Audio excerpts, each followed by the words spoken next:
हम एक ऐसी दुनिया में रहते हैं जहां हर मोड़ पर इंसानों के भीतर डर और सहरन पैदा करने के लिए आत्माएं और अन्य शैतानी ताकतें अपना रौब दिखाती रहती हैं। अब आप भले ही इस तथ्य पर यकीन ना करें, लेकिन आपकी हर हरकत, हर कदम पर बुरी व अच्छी आत्माओं की नजर रहती है। यह आत्माएं आपको एक पल के लिए भी तन्हा नहीं छोड़ती। हाँ, कई बार भीड़ भाड़ से बचते हुए वह आपको अकेलेपन में ही अपने होने का एहसास करवाती है। ऐसी ही एक घटना से हम आज आपको रूबरू करवाने जा रहे हैं, जो कोई कहानी नहीं बल्कि एक आम इंसान के साथ घटित एक खौफनाक घटना है।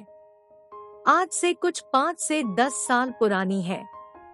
अशोक नाम का एक व्यक्ति, जिसका गांव पूर्वी उत्तर प्रदेश के एक कस्बाई इलाके में था।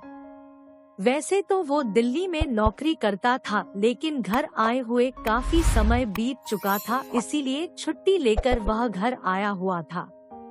यह इलाका बेहद सुनसान और घनी झाड़ियों के बीच बसा हुआ था और इन घनी झाड़ियों की बीच शाम के समय अक्सर सन्नाटा ही पसरा रहता था।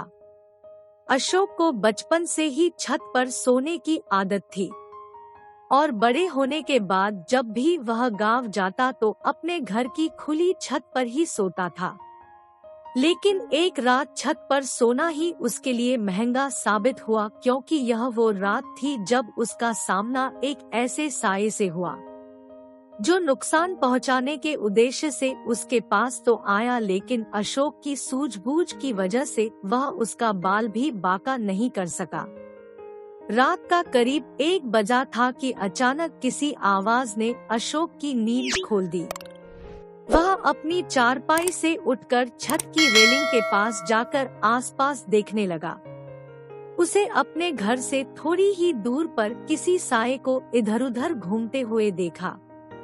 छोटा सा कस्बाई इलाका था, उसे लगा शायद कोई अपने घर से बाहर आया होगा। वह वापस जाकर चारपाई पर लेट गया। उसे फिर कुछ आवाज सुनाई दी, लेकिन इस बार आवाज थोड़ी ज्यादा पास से आ रही थी। वह फिर उठा और छत से नीचे देखने लगा। उसे अपने घर के पास ही एक साया दिखाई दिया, लेकिन खौफनाक बात यह थी कि वह सिर्फ साया था, उसका शरीर नहीं था। इतने में उसे सीढ़ियों पर किसी के बहुत ही तेजी के साथ चढ़ने की आवाज सुनाई दी। 1 मिनट से भी कम समय में वह साया उसकी नजरों के सामने खड़ा था। उसकी शक्ल, हाथ पैर कुछ भी नहीं था।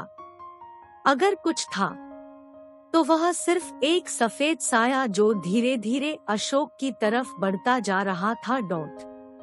कहते हैं, बुराई को काटने के लिए अच्छाई का ही सहारा लिया जाता है। इसीलिए उस साये से खुद को बचाने के लिए उस समय अशोक ने कवच कीलक अर्गला मंत्र का जाप करना शुरू कर दिया।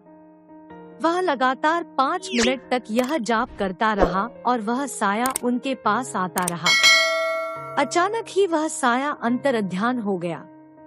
वह हवा था और एकदम से हवा में बहकर गायब हो गया। वह कहाँ गया, कहाँ से आया था, कुछ पता नहीं चला, लेकिन कुछ समय जब तक वह साया अशोक के सामने रहा, उन चंद लम्हों ने अशोक के हाथ पांव फुला दिए थे।